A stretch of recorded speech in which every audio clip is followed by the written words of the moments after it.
Me every time. Alrighty. Hello there, friends and colleagues. Welcome to Conversation with the Curator, your monthly lunch and learn style look into, why am I like screaming? Lunch and learn style look into our collections, exhibits, and curiosities. If you've ever wondered just what our curators do behind the scenes and how an exhibit goes from concept to gallery, you are in the right place. My name is Sarah White. I am the Community Engagement Coordinator here at NCHGS, and I am joined by my colleague, Tim Betts, our Curator of Exhibitions. Hi. Hi. Today, we will be looking into NCHGS's newest, in fact, so new it has not opened yet, so new, our newest installation in the Schrin Gallery called Warehouse Valley, A Changing Landscape. So, first of all, let's unpack what I just said. There's a lot to say there. The Schrin Gallery is hosting an exhibit called Warehouse Valley, A Changing Landscape. If I remember right, the name Warehouse Valley started as a kind of like an inside joke, but it's actually appropriate. Right. So you could go to the door right now and yell out, "Hey, what's your opinion on warehouses?" And like 50 people will yell something back to you. Right. What was the moment that made you realize that this is prime? It's our first pun of the day. Prime. Speedy. Starting off on a high note here. What made you realize that this is like peak exhibit material? Well, I think partly what it is that we do a lot of, like our organizational mission and kind of us as a staff, we do a lot of talking about, and the work we do and the programs we do and the exhibits we do, we talk a lot about engaging the community, right? And fostering community dialogue. And so much so that it's in our mission statement. So much so that it's literally in our mission statement, right? I'm just kind of like going through the mission statement. Yeah. And part of that is to show and talk about and provide a space to raise questions about and provide a space for discussions about important things in the community, right? Warehouse Valley kind of did start as a joke. It really is, it's our art exhibit after a really kind of intensive firefighting exhibit, and before our also very intensive exhibits about 2026, right? The 250th anniversary. Right. So Warehouse Valley is there, but Warehouse Valley is very much an exhibit about the things that people are talking about, right? It is, if you live in the valley, you know someone in the valley, you drive through the valley, you are literally anywhere near the valley.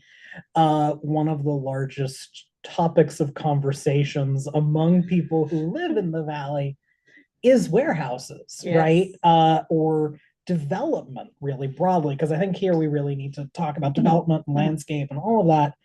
But the thing I've been kind of, so Warehouse Valley, the name, right? It started kind of as a joke because an exhibit has to have a catchy title, right?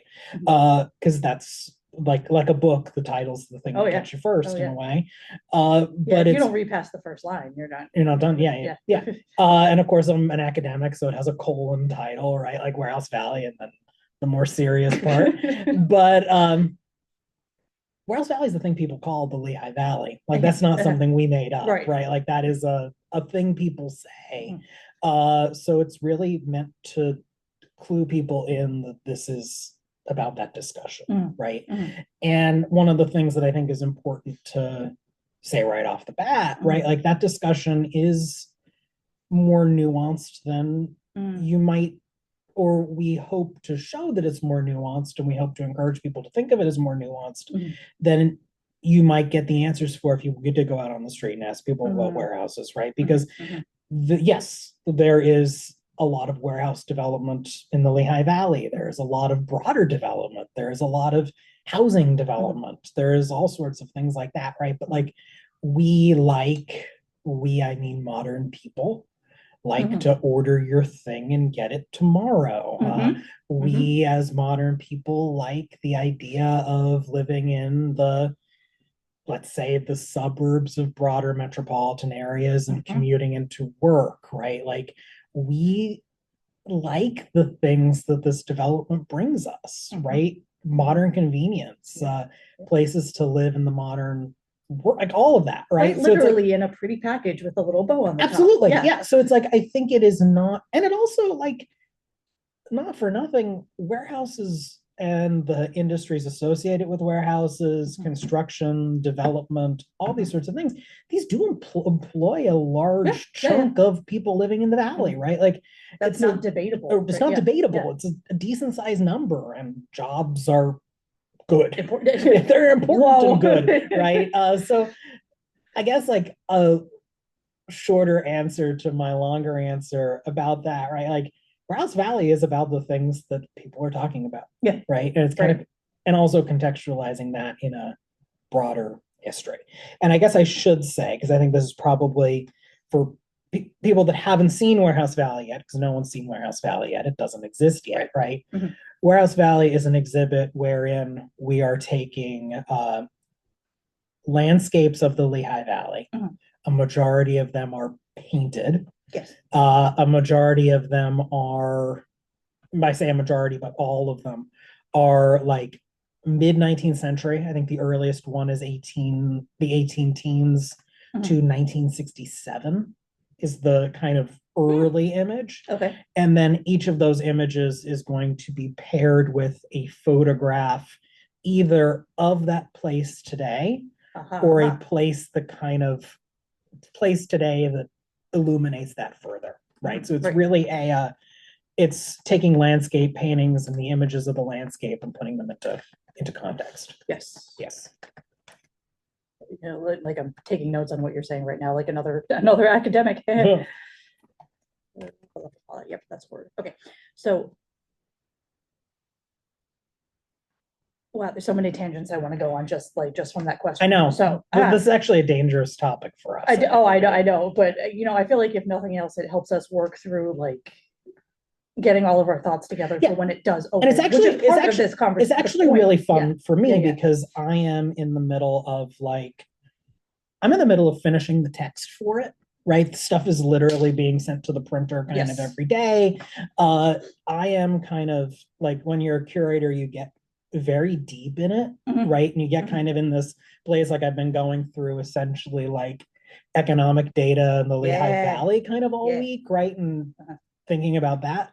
So this is actually, I've been looking forward to this one in particular, right? Because like it provides really kind of a place, and maybe publicly, and I don't think people get to really see this, where it's like talking about what this exhibit is as it's happening, right? And I think that's maybe, I hope, meaningful. Right. Yeah. Not just like when we did the Forged by Fire one, it was like, okay, what are some of the artifact highlights? What's the importance? How did the community come together for this? But this is before the exhibit actually opens, right? So it's still like getting our thoughts together and helping us formulate. And I feel like that's a thing that the public doesn't get a lot. Like, you don't get that behind the scenes conversation. Like, we do these because we genuinely want input. Like, if you have suggestions, or if you think like, something I hear a lot at the front desk is, oh, I was a kid when that was going up. Or as a kid, I remember going to this place and this place. And then now it's a dollar store, right? Or whatever it is. Like, that's the stuff that I love, because I wasn't around in the 60s to remember this, right? Yeah. So that leads me into my next question then. So since the county was founded in 1752, we've always evolved. Like from the second that settlers set foot, that's a lot of S's in that sentence. Since settlers set foot in what we call Northampton County now, we've always been changing and adapting. And a lot of that has to do with the landscape, because that's what it looks like, right? Right. So we went from a frontier town of 50 people-ish to a city of close to 30,000. Right. In a fairly short amount of time. Really quickly. Like all things considered. But there are some ways that our discussions are different now than what they were in 1752. And in a lot of ways, I think they're more urgent now. I think so too. Yeah. So what makes expansion now different than what it would have been when it was just a guy expanding his farm or his mill? I think part of it, like, not to get too in the weeds, right? Like Mhm. part of it is the like the industrial We're already in the weeds. the Just go industrial ahead. revolution and modernization, Did you right? just make a landscape pun? I did Get in the industrial, weeds? yeah, yeah, in Okay, the that's two weeds. so We're far, in the guys. weeds, That's two. yeah. But I think part of it is the urgency is the industrial revolution, right? Mhm. So like, let's think of things that are similar, Mhm. right? So Easton in the 18th century, well, the Lehigh Valley in the Mhm. 18th century, and the Lehigh Valley now, the people that are concerned about the Lehigh Valley during the American Revolution. Let's say people who are in charge of Northampton County. I'm particularly invested in researching Robert Lever's The County Magistrate, right? But like in Robert Lever's letters, he's writing to everyone and he's kind of like very talking about all sorts of stuff. But like the letters of people writing from here are concerned about the strategic location of the valley, right? Because the valley is strategically located between on a thoroughfare between New York and Philadelphia. Right. Philadelphia is before the American Revolution, Philadelphia is the second largest city in the British Empire. In 1776, it becomes the like revolutionary capital, right? Yes. So Philadelphia is a big deal. It's Right. bigger than New York was in the 18th century, certainly. But they're concerned about the Lehigh Valley because it's strategically important to get to either of those, right? So, and Easton was founded to be in this location for that reason. Kind of a hub, yeah, right? Exactly. And so like those letters of concern, they are about like, oh, to the north is like the so-called unsettled area, right? And there's like also the frontier up there, right? But also part of that is they are concerned about goods and storing goods and moving goods. Yes, they're talking about warehouses in the 18th century, literal warehouses. They are moving goods across and down and supplying troops, sometimes with things from the valley and sometimes with things made in the valley and it's the valley is used functionally the same way it is today because of its strategic importance, right? The thing that makes it particularly emergent now, right, is a fact that I keep cycling back to, which is that the Lehigh River has been named like one of, if not the most endangered rivers in the country, right? And there's a lot of rivers. And there's a lot of rivers in the country, and there's a lot of rivers you could think that could be perhaps more endangered than the Lehigh. Like I think if people were to name a river, they might not think the Lehigh River, right? But like people outside of the valley, certainly. But like it's endangered because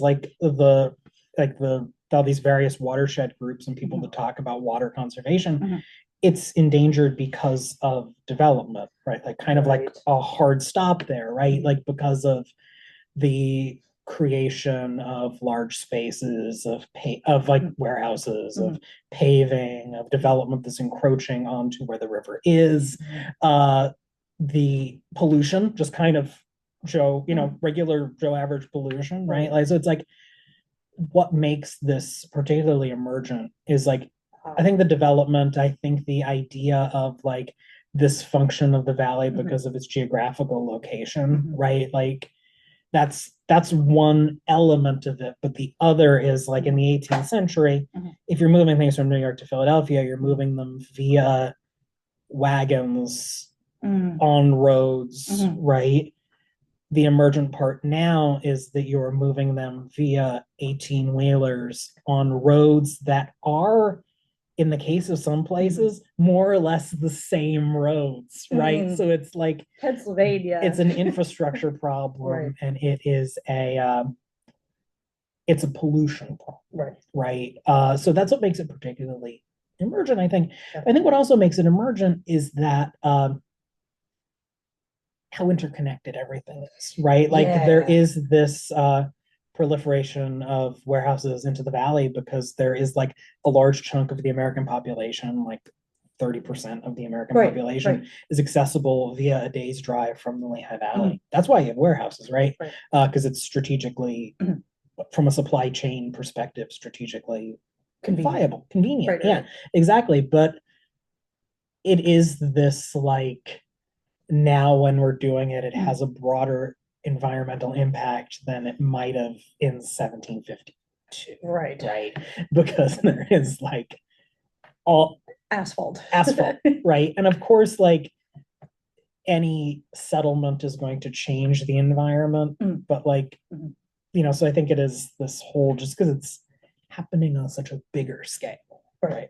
Right. And the conversations about the river, especially in our relationship with I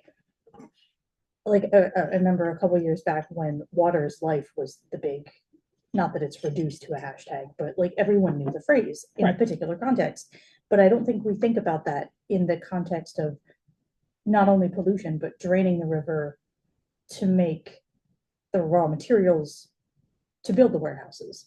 Right. Like we keep draining it and we don't understand that we are directly impacted by the quality of the large, important body of water that is right next to us. Right. Like we cannot survive without that. Absolutely. Right. And that conversation gets lost. And that's one of, I think, the most heartbreaking things to me, which does lead me into another question, but we've lost that connection with the resources that are so plentiful in the area, and all we see out of it is something to use instead of something to have a relationship with. And I think that's like again, not to be like philosophical about it, but I think that's like I mean, like, well, why not, right? I think we're already there. I think that is part of being modern, right? Like, it is this total, like, we kind of do live in a little bit of a bubble, and that bubble connects to the whole world. And I mean, like in the 18th century, it was a global world too. That's a whole other discussion. But like, they just didn't have Twitter. They just didn't have Twitter. They're probably better for it. But we kind of lose sight of where stuff comes from, right? Yeah. I think that's part of it. When you order something on like, Amazon, you get it the next day and you don't think of what that supply chain is that gets it to you and the environmental impact that might have, or you don't care, right? Like, but it is that, like, it is so, because it is more complicated though, right? Because there is that, like, there is the ease, there is the availability. I mean, like, we kind of, many people got through like a pandemic of not being able to like go out shopping, in part because they were like physically on, like they were, it would be very dangerous for them to go shopping, right? And that was made significantly easier for them because they could order stuff from online, they could get it tomorrow.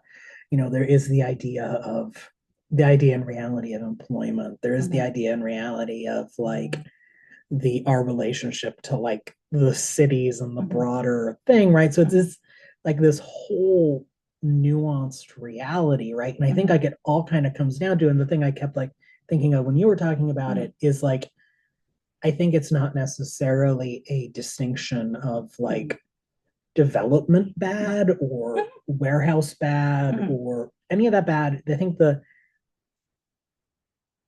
hope is mindfulness, right? Not to use like a buzzword for it, right? But it's like, if you are going to do these things, they're going to have a impact in some way, right? And I was talking about this to, ironically, one of there's a local woman who contributed a lot to Destination Northampton County, came in the past week, and we were talking about the new exhibit and how it fosters communication and all things like that, as especially as DNC does. And she mentioned that it was so interesting that the Lenape exhibit is part of the permanent collection on the first floor that is curated and donated in collaboration with the Lenape Nation. And to have this exhibit up on the second floor in the ironically titled Shrin Gallery, it's almost like these two exhibits are in communication with each other, because we have one that's talking about like, what does it look like to have a relationship with land? And then the other one talking about how we have a completely different relationship with the land, almost as if we don't have one. Right. And actually, so I kind of want to flip that a little bit, right? Because maybe this is in part because I've just been down the rabbit hole of going through like traffic data for roads, right? So I think like when you're like the Lenape relationship with the Mhm. land is inherently different, right? Right, right. It is, and their relationship with the land in ways is similar to what the Mhm. relationship with the land would be in 1752, right? When they're Mhm. settling Easton, Mhm. right? Mhm. When the European people are coming in, right? It Mhm. is there is a much more urgency to the land and a Mhm. much more interrelatedness with Mhm. the land. Uh, one of the things I think, like if we're looking, and I think kind of one of the things I hope this exhibit does is Mhm. contextualize, right? Because it's like this isn't new. Yes. This is part of like a broader process, right? Because there are some instances in Mhm. this exhibit where there it goes from like something's there to something's not there, and it's Mm. trees, right? So there's Mm. kind of there's opposites here We that like happen. trees. We do like trees, but like part of it is like as time moved on and cities Mhm. formed and I mean like industry comes to the valley, Mhm. trains come, the Mhm. coal's being brought Oh, down, the cold. people are going on the river, like Mhm. all of these sorts of things. There is this there's still a Mhm. dependence on the land, Mhm. right? Like Mhm. Bethlehem Steel was inherently dependent on the Oh, land, for sure. right? Yeah. Like the putting in of roads was dependent on the Mhm. land. And I think the things that people talk about, right? Because Mhm. people talk like if you talk about like if someone comes out kind of I don't want to say it comes out like someone says they're against the creation of more Ah. warehouses, right? Like Uh-huh. a lot of the things people will say kind of just, and this is just Mhm. essentializing it, right? Mhm. There's all sorts Mhm. of other arguments you could make. Traffic and pollution, right? So it'll be like those two Mhm. things, right? Mhm. There's other elements to it, but those two Right. things. You think about traffic, right? Mhm. Like I mean, I'm not a urban planner or Yeah, yeah, highway designer or yeah. stuff like that, right? So take that for what you will. But like traffic is the landscape kind of asserting itself here, right? Yeah. Because like you are like confined to in a valley. You're confined to Yes. the valley and Right. the Yeah. shape and contours Right. of the valley and the waters within it And and your kind of cars all notice of when you that. go up that mountain. Yeah. Exactly. So I think like what we're talking about when we talk about like that impact, Mhm. I think the land's always there, Mhm. right? And I Mhm. think it's like, I mean, obviously the land is still there because the warehouse is Where's built it on it. going? Yeah. But like I think there is this I don't want to say like the land is asserting itself, Yeah. but Yeah. it Yeah. kind of No, it's a is, no, it's a right? good way to say It's it. like the like there's been this like kind of shifting of relationship with the Mhm. land, but the land always kind of, Right. you know, asserts itself back. Yes. Yes. That's probably one of the more philosophical routes we've gone to, and we're only at 12:28. Oh Let's God. let's go, guys. Um, so gonna hit you with a big question now, No, but no. before we even get into Memoryscape, that's Oh no, no, gonna no, be God. deeper. Okay. Get comfortable, guys. Um, so in thinking about like so many times I feel like when we have these conversations, I feel like the scene from It's Always Sunny in Philadelphia with like the board and the twine That's and where I live. Yeah. just like listen. Yeah. um, but thinking about the way that all of these different pinpoints intersect between the land asserting itself and the pollution that gets physically trapped in the valley because of the Some of the landscape. worst air quality in the country. Yes, yes, you can't get rid of it. So if your asthma's been really bad lately, that's why. Um, lost my train of thought. Anyways, Sorry. all the different like bubbles that we have up here, and we want to connect all of the bubbles. And I feel like wait, my friend, like I'm having a crisis holding my head.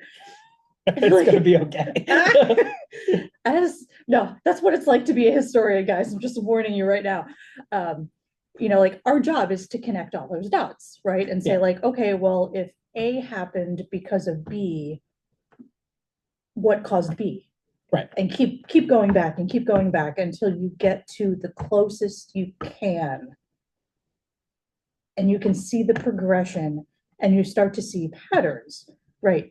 What is our responsibility as people who have been trained in history, as people who have been trained to ask and formulate certain questions, Mhm. what is our responsibility in how we tell that? I think part of it, and I think one of the an important thing I always think about that's a really good question. And it's like, Shame you already took your comms exams. shame I took That my would have been a good comp exam. one. It's a really good one, right?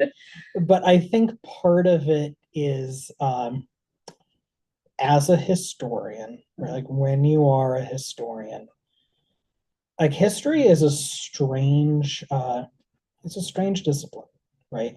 It's a strange thing to do. We are strange people. We are strange. I will we admit. are strange people. We're strange people, Sarah. But the thing about it is, I make no apologies. You no, get I what don't. you I get. don't either.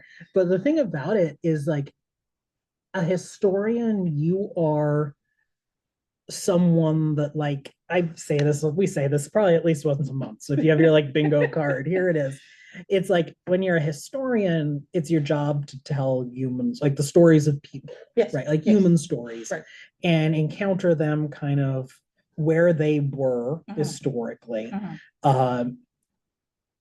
in their context, right? Yep. You have to encounter them there, right?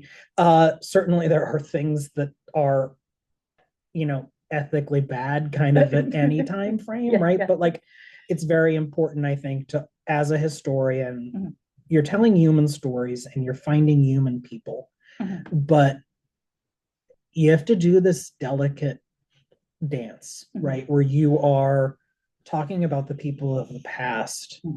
You are developing empathy for them. And that can be empathy like for them as a good person or a bad person, right? You are figuring out who they are and figuring out kind of what makes them, what tells their story and how they are a human person. But like the really hard part of that is separation, right? So I think that like for me in Warehouse Valley, like what's very important is kind of why I keep bringing it up, right? It is that idea that like Warehouse Valley is about community dialogue, but that community dialogue assuredly isn't one-sided, right? Like there is people in the valley who are very passionately against the development of any new warehouses or development of all sorts of people. And then there are people in the valley who make salaries to feed their family because they work in warehouses, or people live and have a life in these new housing developments that are being built, or the new apartment buildings that are being made, or kind of all of that, right? So I think like as a historian, what is very important, says the person that titled this exhibit Warehouse Valley, but what is very important is that like both of those are said, right? Because that's the true both of those things are true, right? Like the development, almost like history is nuanced. Absolutely. The development of warehouses and development of other development, right? Like that can be harmful to traffic, the environment, to the landscape, to all of that. But it can also be good for the economy, for jobs, for people kind of who live in the valley, right? So I think there is that like level of nuance to it. Not to mention, like to like further nuance that, like there are like elements of like class here as well. I was about to go down that route. There are elements of class, like of like who works in warehouses and who doesn't, who what position they have, what is the just who is delivering your Amazon boxes, right? So I think there is this, and like just who is delivering your warehouse, your Amazon boxes is like someone that needs that job, right? And they need that job to like pay rent or to feed their children or something like that, right? So I think I think it's very important here, as with any historical thing we talk about, because this is history too, is that we acknowledge that human element to it, right? And that human element. And I think the thing that is always the hard part about history, is the human element is always complicated and nuanced. Right. There's never, right. you can never Yeah. easily separate it. People are Yeah. complex beings. And I like, as someone who so I studied social history in undergrad, and then when I was in an American studies program for my master's, my advisor was a sociologist, like just straight up a sociologist. So I'm just like, okay, but history, and he's like, okay, but like, what would Marx say? And I'm like, I don't have time for this right now. Right, yeah, I do not need to go down that rabbit hole. But of course I did. But you know, I think about like, if all we seem to be angry about is the amount of people that like, oh, you work at Amazon, that's not a real job or whatever. But like, how do we say that to someone who maybe took that job because they needed health insurance? Absolutely. Or like, you know, the pay isn't great, but they're guaranteed to have a job because the demand is there, right? Like, it's almost like it's a structural issue. Almost like a structural issue. And the other thing about it, which is honestly why I do love that Warehouse Valley is kind of calendrically situated where it is. And by that, what I mean is that Warehouse Valley is like opening in an election year before we talk about 2026, is that like one of the things I think is very important with Warehouse Valley, with development, with all of these sorts of things, is like these things happen locally, right? Yeah, like yeah. People, and why I say like why an election year, because like people get intensely involved and concerned about national election, right? But they're very unconcerned on the whole, right, about local election, right? So it's like part of it is like I think there's a civic element to this too, sure. right? Because it's like, and that's for good or for ill, right? Like for pro warehouse or not pro warehouse, right? It is a element of like, these things don't happen.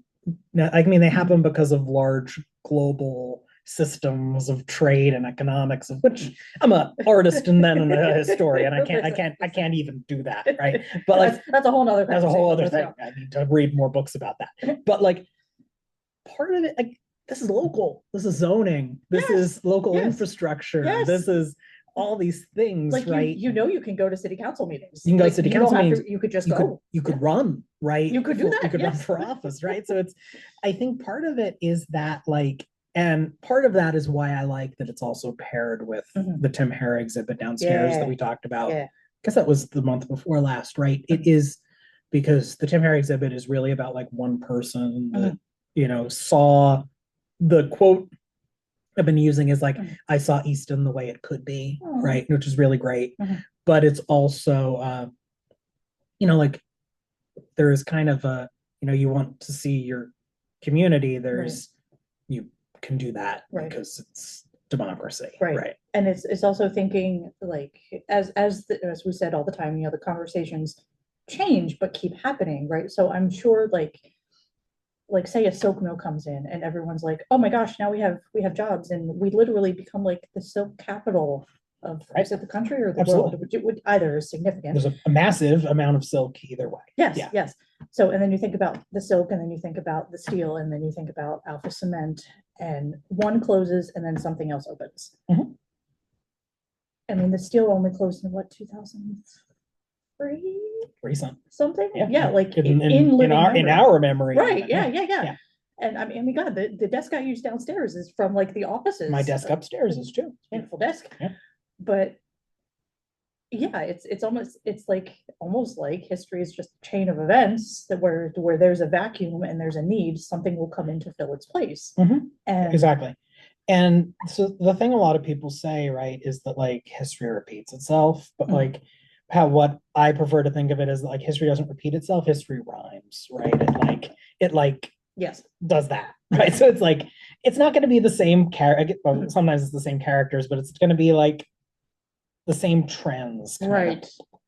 And it's funny, like, I don't want to speak for you, but I can definitely speak for myself. Like the moment that I realized that I was kind of semi good at this thing, this field, this nonsense of deciding I wanted to dedicate my career to studying these things, right? It was like, you know, you start going down a rabbit hole, and the first moment that you make a connection, you're like, wait a minute, Exactly, yeah. Holy shit, I see it. There's a Sorry, moment. can I curse on this? I don't know. Cursing on this. No, I don't think I'll so. edit that in the Yeah, YouTube. fix that, yeah. But Leave like that. you realize, and then like you could almost literally see the light bulbs start to Yeah, come it's on, great. and you're like, whoa, I might be onto something here. Exactly. And then you realize there's a field you could go into where people study this. Like That's why like, for I a always say like job. people that say like history is boring, you just had like a bad history teacher, right? Yeah, yeah.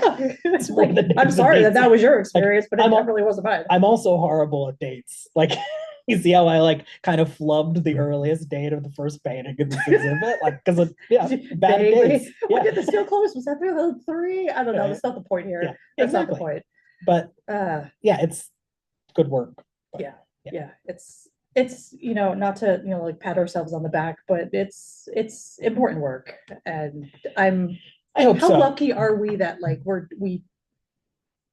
we're doing important work. We get to talk. We get to don't talk temper about that this down. sort of thing on a Wednesday morning. Yeah. Yes, Exactly. Yeah, I think this so. is an enjoyable way to spend my Wednesday afternoon. Sure. But also, like, how blessed are we that we can literally like, this is my job. This is our job It's right wild. now. I know. Sitting down and talking about this. Either way. Yeah, pretty cool stuff. So, speaking of being nerdy, last question, as we have gone on like 4 tangents so far. Something that we're both pretty nerdy about is the concept of land as memory. Like, I'm not even done with the I know, question. because Stop I know what you're laughing gonna at me. say. Yeah. So no place is ever free of memory. Correct. And call it what you want, like memoryscape or spirit of place or site of memory or however many we can pull out, but the underlying current, if you will, pun number 3, if you're keeping track, in that memory is that it requires us to always be in communication with our surroundings, with the people that live here, to understand our place in the physical environment, in the social environment, in an economic environment, in however many ways you want to take that. So how is Warehouse Valley helping us to have that conversation? So part of what I think is helping us, what Warehouse Valley does, or what I hope Warehouse Valley will do, because it doesn't do anything yet. It will. It's getting there. Is it's taking what I think is for many people one of the more boring forms of art. I can say this because I went to art school and I have an art history degree, but the landscape painting, right? Because I think landscape paintings are, and I say people think it's boring. I don't think they're boring. People, usually landscapes is something people don't necessarily consider too much, right? It is, the landscape, it's there in your doctor's office, something like that, right? But like, what is really compelling to me about these landscape paintings and what I hope Warehouse Valley is going to do with it, or I think it will do with it, is show that they're actually like dynamic documents about the past, right? Because it's like you can, like we talk about, like the kind of meat of history is primary sources, right? The things people wrote down, like the Connolly letters that we talked about last month. That was last month. Yeah, last month. A painting is that. Yeah, it was. A painting is that too, right? Like that. The painting behind me, I think you can see it behind me on the owl. Yeah, is if you're watching the screen, it's to his that one there, right. the abstracted landscape painting there. Pointing. That is a painting done by a local artist named Vivian Fishbone. She painted the painting in 1967. The back of it's a view of Forks Township painted from Paxinosa Ridge. I talked to her last week. It is painted from her house where she lived on Paxinosa Ridge, right? Why is that a document about memory? Because she's standing or sitting at her house painting what she sees, right? She's looking out across the valley towards Forks Township, ultimately like northwest across the landscape, right? She talks about this painting as a shift in the art she made. It's a shift from something more representational to something more abstract. That makes sense for her as someone who's an artist in the 60s. There is, like in the 50s and 60s, there's really kind of a massive shift in abstraction, right? Okay. So it's cool and it's a great, so I like it as a painting, but it's Mhm. also this really interesting document Mhm. about like what Vivian saw that day, right? Ah. Because it is that thing that she painted there, those rolling abstracted fields, like that is developments, a golf course, and several warehouses now. So it is like you can walk past it as kind of like a painting of a landscape. You don't Mhm. necessarily think about it, but it is very much a kind of document about someone's interaction with the landscape, right? Other like another one that is going to be in the exhibit is a painting of Easton by the probably one of the more broadly known people in the exhibit, Gustav Grunewald, Yeah. Moravian painter. I'm kind of been nerding out about him a lot Is this lately. that real big The one? big, real big one. Yeah. But it is painting of the landscape. You can see the river, right? You can see like really you can see Easton and Pennsylvania and New Jersey's on the other side. You see like a train kind of chugging along, right? Really kind of tiny. I like that. But it's a document of what he saw, right? Or what he drew from. Probably something like a Grunewald. He painted like in studio. He didn't paint there looking at it, right? So there's that kind of differentiation, which I won't get into because that'll like open up a whole thing I'll talk about for like an hour. But it is a document that shows his moment of standing and looking at and considering and visualizing the landscape, right? The photographs we had taken of these things do that as well, right? They are images that show the landscape at a particular vantage point at a particular time. Often copying, sometimes particularly close to the angle of the original work, sometimes slightly skewed. So you see like, oh, the warehouse over that rise right there, right? So it's like that kind of idea. But like the thing about what those landscape paintings do, what those photographs do, what this idea of memory and place, what we've been talking about, is it goes back to the thing that we talked about a while ago now, which is that idea of like the landscape as character, let's say, right? Like, because it is like while you are like part of, you know, like while you're kind of the person on top of the landscape driving through and doing all these sorts of things, like that landscape you encounter on a daily basis, right? Like, and kind of one of the things I hope people take from this, right? Like that painting you see that you recognize the place, and then you see the photograph of that place today, and you do recognize, like, you can go and drive to that place. That shows that these things you drive through had a longer history, right? And like we, like as we drive around and like as you come to know like the history of the valley, or you come to know the history of anywhere, right? Like there is like, oh, that's where this was. That's this road is named after this person. This is where this industry was. This is this. Sometimes industries shape that landscape, right? Like Bethlehem Steel shifted the landscape of Bethlehem. Cement, the cement industry shaped the northern part of the county. I'm from the coal region here in Pennsylvania, right? Like the coal, like extractive mining, permanently shifted the landscape, right? Like, so it's like the landscape is the opening kind of sentence of Warehouse Valley is like the landscape has memory, right? And like what that means is not that like the landscape is actively remembering, right? But like the landscape is something that like it is like recording the things done to it, and like human settlement, and like the idea of like remembering these places and knowing what they are, and like then like the landscape kind of reclaiming, right? And like things growing through, and like flood, right? We recently on our Facebook posted photos from Hurricane Diane, right? The idea of like, because the landscape is something that we tame, but like whenever there is a massive, usually a weather event, right? Yes. Like the landscape, the environment asserts itself. They're like, oh, you thought. Yeah, there is this kind of assertion in it. I think that's a kind of important part of remembering that you're on the planet.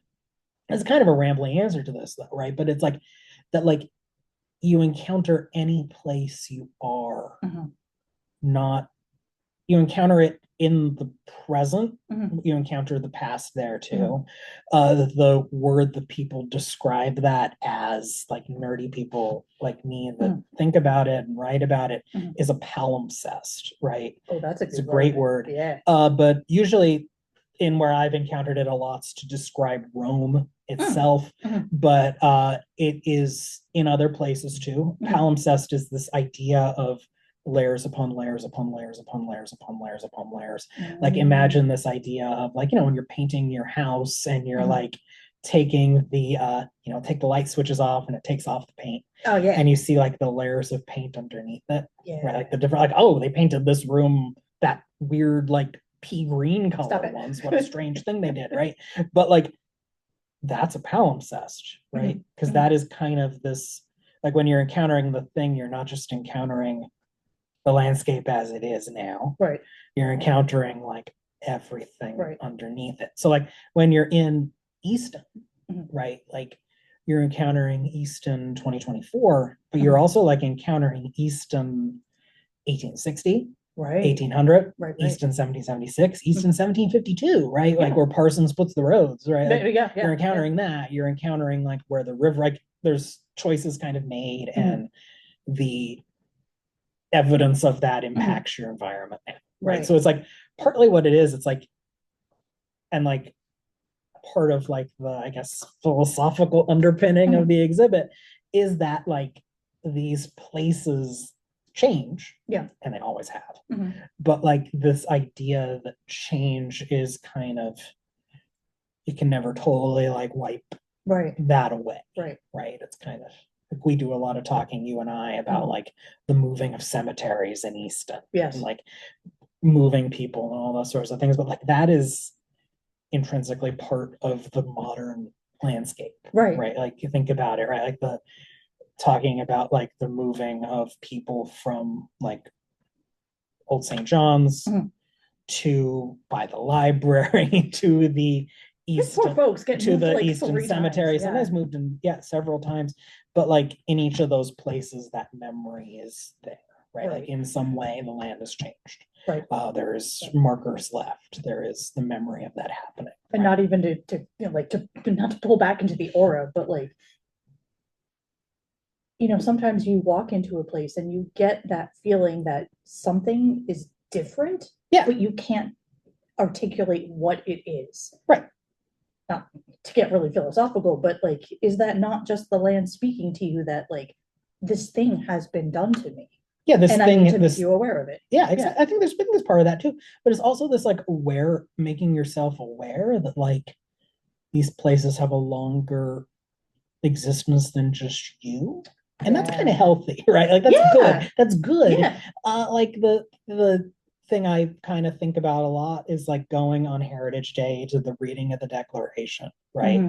And it's like you go to Center Square, and Chris and the Bachman players do the reading of the Declaration. You're there, you're all watching it, right? And then it's like, oh, this is actually happening because this is intrinsic to the memory of this place, right? Like this place is one of three places that in July 1776, the Declaration of Independence was read simultaneously, right? And like now we're doing it as this kind of commemorative reenactment, but then it was an act of treason, right? So it's like, it is this kind of fascinating, like it is, I guess it's being aware of your landscape and your environment. Again, and to pull it back, that history is always about the human stories that like when you go to that reading, like to the best of our knowledge, Robert Leefers read it on the steps of the courthouse in 1776. I wouldn't bet the farm on it, but probably. But to be in communication with people that have been dead and in the ground for 200 years, and to carry on that same, though for different reasons Yeah. now. Yeah. To carry on that same, like, it makes you wonder if I think now, what is the impact of building this warehouse going to be in the next 50 years, in the next 100 years? Are we going to have a Lehigh River? Exactly. Are we going to have to wear masks every day when we go outside because the pollution is so bad? Right. It makes me wonder if the folks 200, 250 years ago, farther and farther back, were asking themselves those questions too. Like, Right. when you feel like, not that I just want to live in precedented times. We do live in precedented times. Come on now. But to think if folks like that were asking themselves the same questions, like, are you aware that you are in a historical moment as you are in the historical moment? Yeah. Or is that something? I always debate that, right? Right, Like, it's yeah. like, what is that? Is there an awareness to it? I don't know. Sometimes, I think Yeah. sometimes, Yeah. right? But yeah, no, so I think like Warehouse Valley is really kind of about more than that, right? Like Yes, it's about, that's the field. yeah, it's about, there's all a lot happening there, I think. Yeah, not to cut this short, we are at 12:55. Oh my God. 12:56. Oh, wow. This Okay. is, guys, this is the longest one yet. These go really quick. This was good though. This is like really, really hashing it out. But unfortunately, if I don't wrap it up, Zoom is gonna kick us off. So, anybody have any questions as we wrap up? We did have a comment that, the panorama behind us changes. That is because we are using, is it called the owl? It's an owl. The Owl Yeah. Labs. So it's got like little eyes on it. So Yeah, it as really we're is really talking, real eyes. Yeah. it looks a little creepy, like it's staring at me from above my laptop. But the eyes follow us as we talk. So if the camera moves, it's automatically moving. That's why you might see the panorama behind us change a little bit. But I think we've got a hold of it. This is like the first time we really haven't had any weird technology. And we're in a different room. So Yes, yeah. it seems to be good. And we're like right by the Wi-Fi, so we haven't had any connectivity problems. This is good. It's rock and roll, guys. All right, so thank you for tuning in again with us. As a reminder, you do not need to register for these programs ahead of time, so feel free to send out the link. On a pretty related note, and I actually did not realize this as I was planning it out, next conversation will be September 25th, last Wednesday of the month. And I set it up so we can talk about some artifacts and oral histories from Bethlehem Steel.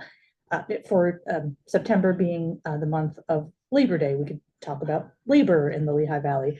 And I didn't realize until I was saying it out now that, wow, that's actually really appropriate after having just talked about Warehouse Valley and it having be open by that point. When is that? When that was at the end of September? Next conversation is the 25th. That's the day before the opening. Ooh.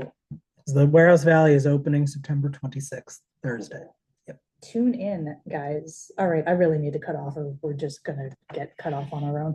Thanks so much for joining us. We will see you on September 25th at noon for a conversation about, I'm still used to looking at this screen here, for a conversation about labor at Bethlehem Steel. We will see you then. Thank you.